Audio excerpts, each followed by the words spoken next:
Doki Doki Literature Club is a masterpiece.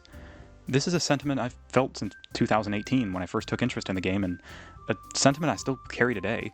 As a matter of fact, this is one of my favorite games of all time. This might sound weird to some, as it's definitely not the type of game many people hold in their top 10s, but allow me to explain. Hi, I'm Danny. Or Chase.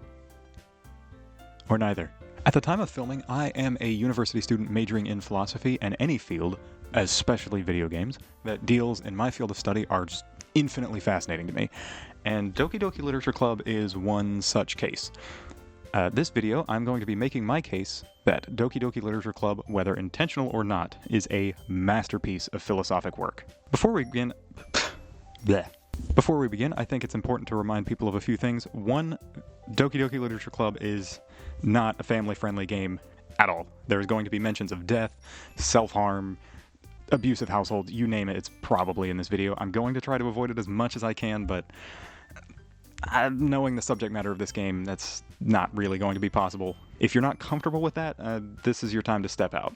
Also, of course, this contains spoilers for the video game Doki Doki Literature Club, as well as the sequel, Doki Doki Literature Club Plus, so if that's something you're looking to avoid, just go download it. It's free. What the hell is wrong with you? Just get out of here. This video is not for you. This is the first and only time that I'm going to be reminding you of this, so please turn away now. Don't get upset at me. It's not my fault. Now, I know I'm not the first person to discuss the topic of Doki Doki Literature Club being a genius work of anything. On screen now are just a few examples you can find by searching DDLC as genius on YouTube. One of these videos, though, created by an individual named Gonzo Philosophy, is entitled Doki Doki Literature Club, A Philosophical Analysis. This video is a huge inspiration as to why I'm making this video, other than my own interest in the subject of philosophy. I'll be doing my best to avoid touching the exact same ground as Gonzo's video, but of course there may be some overlap. Go check out their video and channel if this subject interests you. A link will be in the description. But finish this video first. Also, before we get started, I'm going to explain briefly how this video is going to work. This video is going to be divided into chapters. Each chapter is going to cover a different topic within philosophy.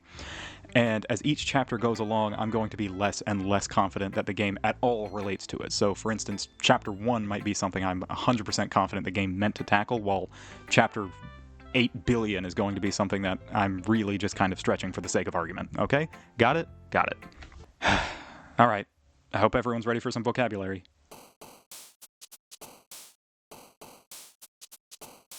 Determinism. This is the belief that generally all of that which occurs around you is determined by causes outside of the will of anyone or anything. This includes thoughts, actions, events, and so on. It's the direct contradiction to the idea of indeterminism, but mostly it gets thrown around in debates about free will. Further, determinism is split into two main categories, soft determinism and hard determinism. The former will be mentioned way more in this video, so I'll begin by defining the latter. Hard determinism is the belief that 100% of all the things that occur have done so without the aid of a will.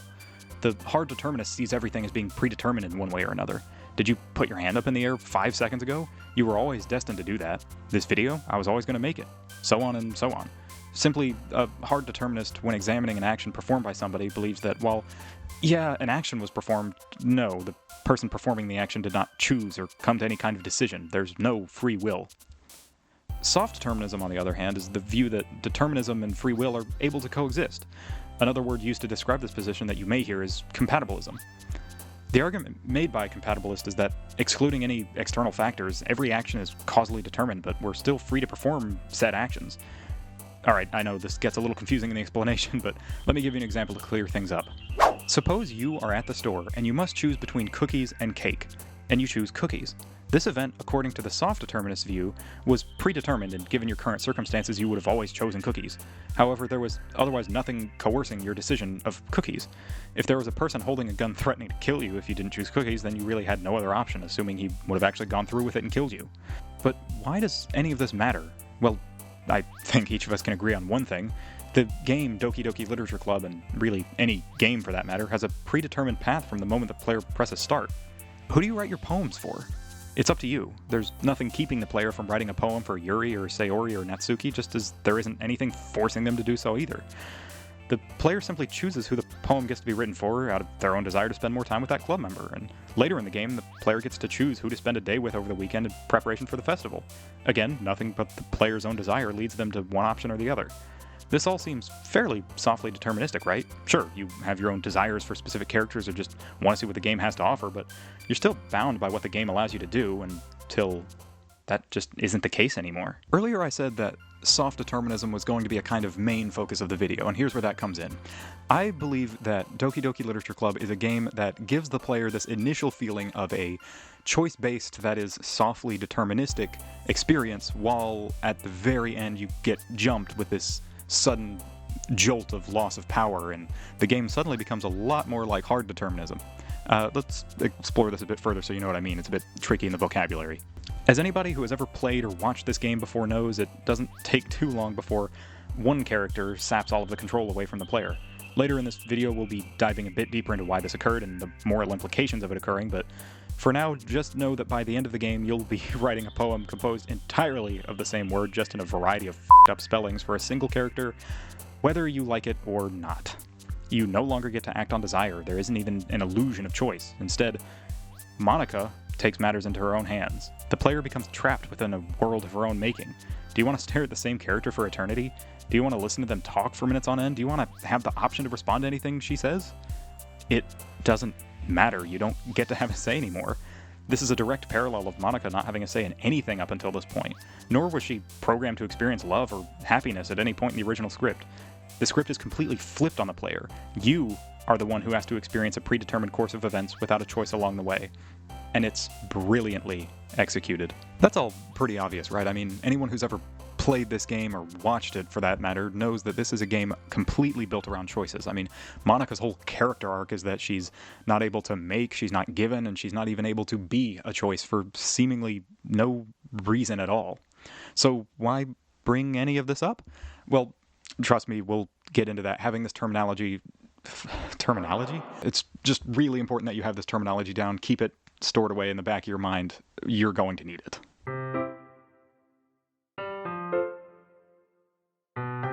Morality is complicated. When we judge an action as right or wrong, from what do we make these judgments? Is there even such a thing as right and wrong or good and evil? And if it turns out that our universe 100% is the bill of hard determinism, does any of that matter? Well, let me start by asking a question. When you found out that Monika was behind everything that went wrong during your playthrough, did it make you think she was an evil character, or that she did something evil? No matter your answer, we have a reason as to why this mattered. If you answered yes, then what makes you believe that? If you answered no, then I'll ask you the same question. If it didn't occur to you to ask, then we can open up a conversation about whether or not fictional characters can even be classified as good or evil, and that's where I think we need to start. Recently, in the philosophy department at my university, we were asked a very interesting question about fictional characters. It goes a little something like this. Consider Sherlock Holmes, the fictional detective.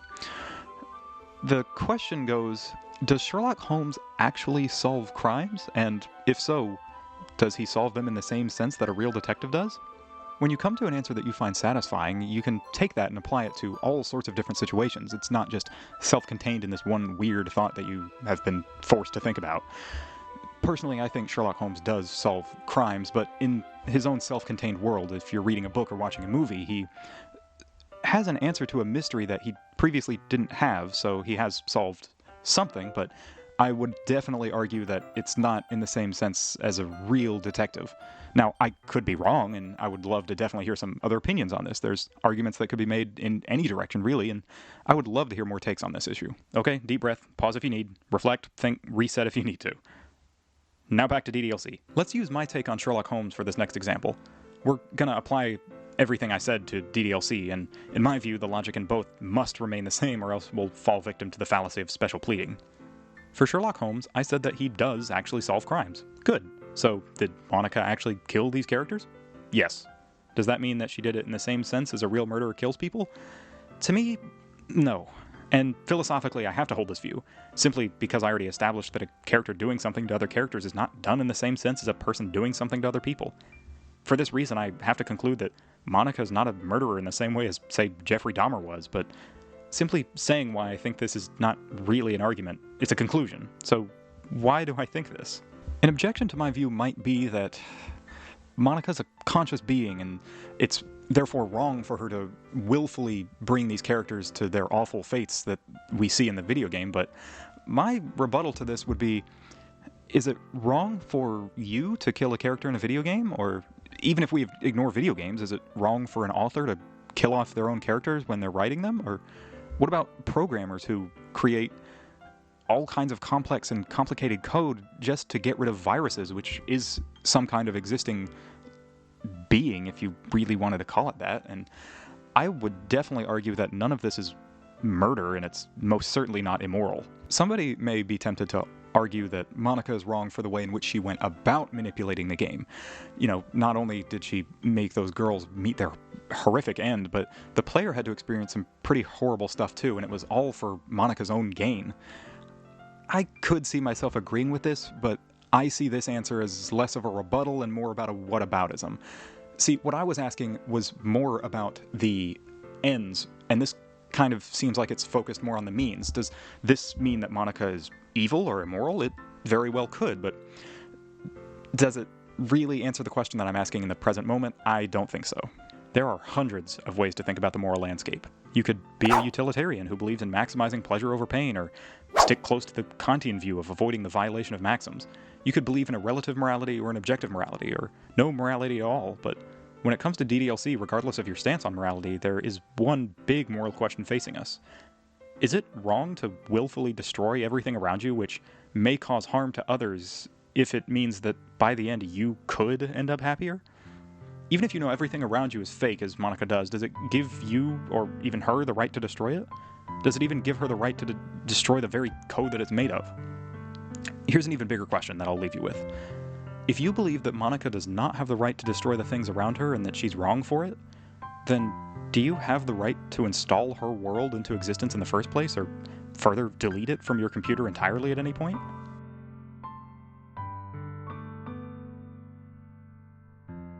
Okay, that last section ended a little bit deep, so let's turn our focus to something a little bit easier to stomach. Existence and death. Existentialism is a set of views that places great importance on individual freedom and the choices one makes in life. Soft determinism at the very best, even if it's a stretch to say that, and indeterminism most of the time are just a couple potential core elements to the existentialist who believes that we do actually exist, with our existence defining us all differently, and that we have to act like a responsible agent while executing our will. It's for this reason the existentialist does not believe in objectivity of any kind. We come about by chance, and thus there isn't much of a reason for us to exist other than what our own freedom and choices lead us to. Our lives are ours, and we may only get this one, so use it well, but of course this already implies that there is always one inevitable outcome that we can't escape. In fact, we don't even get a say in the matter.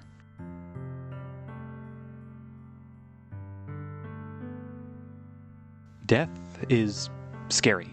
Death can come anytime, any place, in a multitude of ways, with many of these ways being truly awful to think about.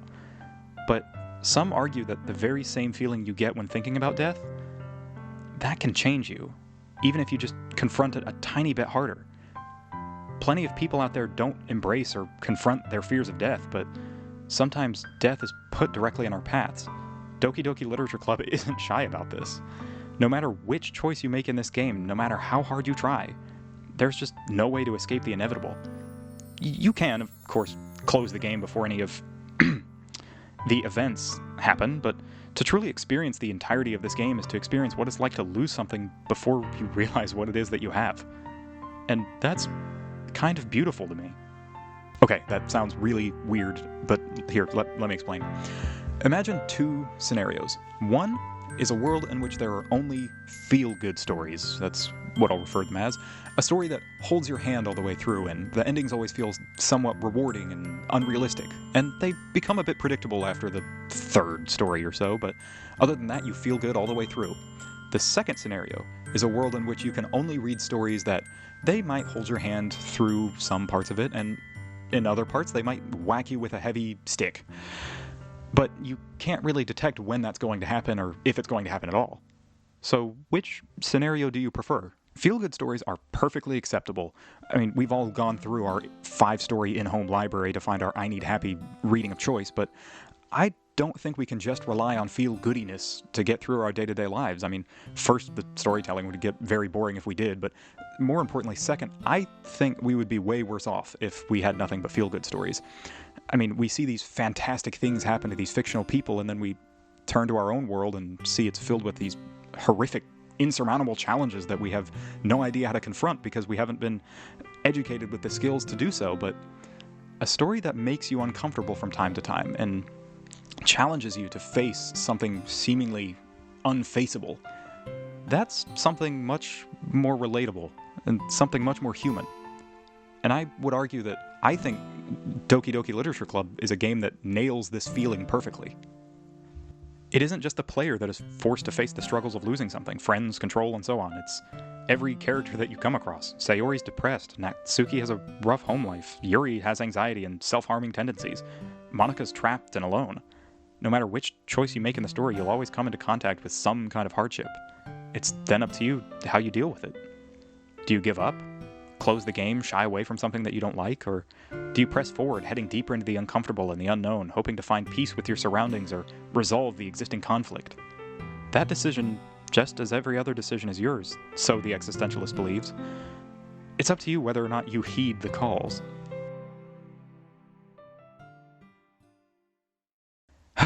Okay, the part about death is over. We're done with that. Relax. Want me to jingle some keys to soothe you?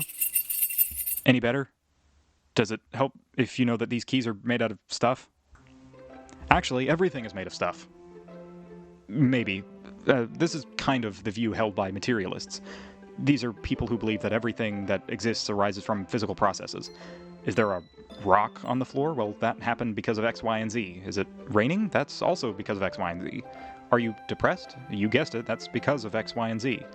Well, why is there a hole right there? Surprisingly, that's because of A, B, and C and a lack of X, Y, and Z. Overall, it's a pretty interesting view, and it's one I can definitely understand. While DDLC doesn't explicitly engage with materialism, its exploration of reality as a digital construct and its focus on the material meaning of consciousness and fictional beings can be really related to a lot of materialistic ideas. The game's narrative twists and psychological themes can provide players with an opportunity to contemplate the nature of reality, the boundaries of material existence, and the implications of digital consciousness within a seemingly fictional world. And if everything is made out of stuff, as a lot of materialists will argue, then even if this world appears to us to be fictional, is interfering with that any different than interfering with people from a country that you've never been to or people you've never met? My mom, who's not a big fan of video games, told me a story on several occasions about why she doesn't play a lot of video games anymore, and it stems from a very materialistic view of the world. She used to play The Sims a lot, but one time someone asked her the question, what if those people that you're messing around with are real somewhere that we might not be able to comprehend, and they rely on you so much, so what happens when you close the game or step away for a few seconds? And those are great questions to think about when you're playing a video game. Another way to think about this is by asking the question, when playing DDLC, did you feel a connection with any particular character? Why would that be? I mean, these characters are nothing more than lines of code within a computer program. Why would you feel attached to them or any other fictional character? Parasocial relationships exist, sure, but if they aren't real, why develop a relationship with them at all? Is it possible that a digital or fictional existence is just as meaningful as a real existence? To this, the materialist may say that digital and fictional existence can be seen as a complex series of experiences with emotions arising from purely physical processes or in the real world processes, in this case, computer code and reactions in our brain. And what does happen when you close the game? Does it stop existing, or everyone ceases to be for however long the game is closed, or does time pull a Futurama and just freeze until the game is reopened? Well, DDLC actually kind of gives you an answer to this. During Monika's endgame monologue, she can actually bring up this as a topic. I don't really understand it, but whenever you quit the game, it feels like I'm instantly put to sleep, left with nothing but my thoughts. But after a few seconds, my thoughts start to fill with incoherent, jumbled patterns. I see static and rapid flashes of color while hearing all kinds of weird screaming noises. At that point, I can't even form my own thoughts anymore. I'm pretty sure in that moment, I don't really exist, but for some reason I can remember it anyway. Yikes. It seems like whoever talked my mom out of playing The Sims might have been on the right track. But is there a moral implication for this? A materialist might say something like, morality is a human or social construct developed from a need of well-being between individuals and societies, something like that. But what about this case, where we have a seemingly fictional character? I'm not entirely sure. The materialist believes that we deem actions good and bad because we have this kind of need to survive, but other species don't.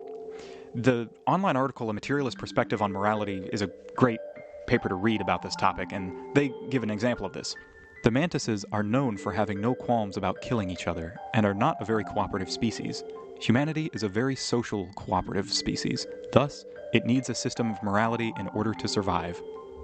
So, my question is now, or rather my questions are now, what are the moral consequences of this in relation to digital and fictional beings? Is it wrong to install games in the first place, or to quit them when you're done with them? Or if the world is completely hard deterministic, as very few but some may believe, can you really say that there's any moral consequences in the first place? What do you think? I would love to know.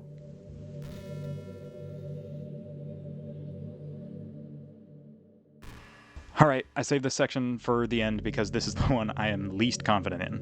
I can see a few arguments going both directions for what I'm about to say, which is why you should take this section with a serious grain of salt.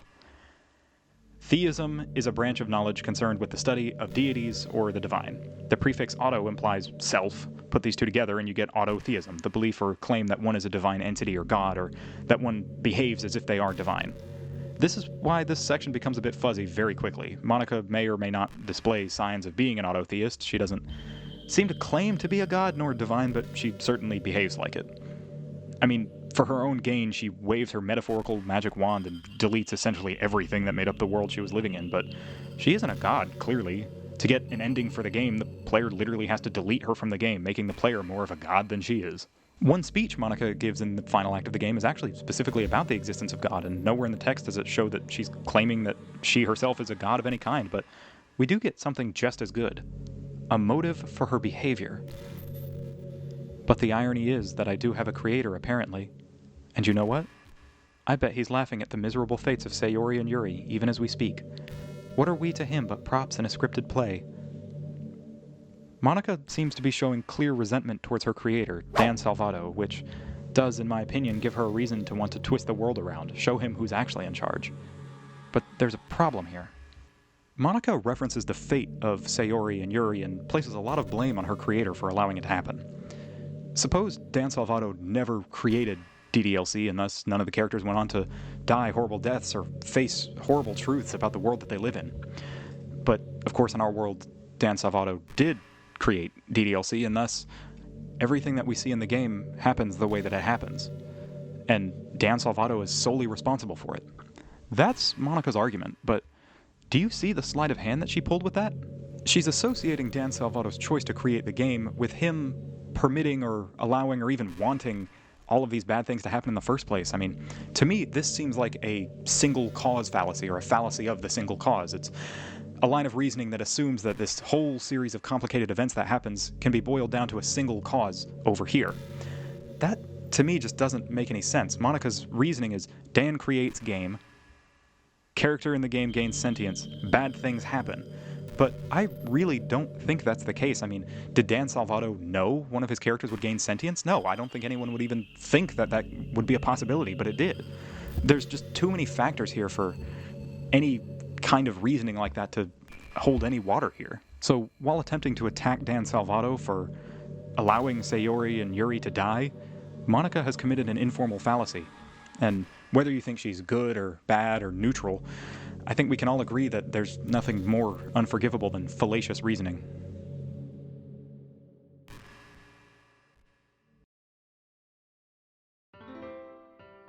And with that, we come to the end of the video. There are countless topics I'm sure that I could cover within this one game alone, but I'm a full-time university student working a part-time job, so excuse me for not putting hundreds of hours into a single video script. Also, I need to preface. Can you preface at the end of a video? Postface. Everything covered here was very, very, very basic and very surface level. Philosophy is a really deep and complicated subject when you get down into it, so cramming all these little details in there was just not going to happen without making this video 8 hours long. So, I mean, I hope you found something that you enjoyed at least halfway, and maybe you can take something that you learned in this video and run with it and kindle a passion you never knew you had before. Philosophy is absolutely my favorite subject, and I love it when I get to take one passion and combine it with another. Also, thinking is good for you. Doki Doki Literature Club is just one example of this. I mean, there are countless analyses that I could do in the future, and I might, but for now, I'll just leave you with this. I really hope that you enjoyed this video, and there are things that you can take and apply to your day-to-day life, whether you're just on a walk and describing and analyzing the things that you see and experience, or you just download a new indie game that came out and you're just trying to have a few minutes of fun. Either way, I've been Danny Chase. Thank you for watching to the end of the video. Bye now.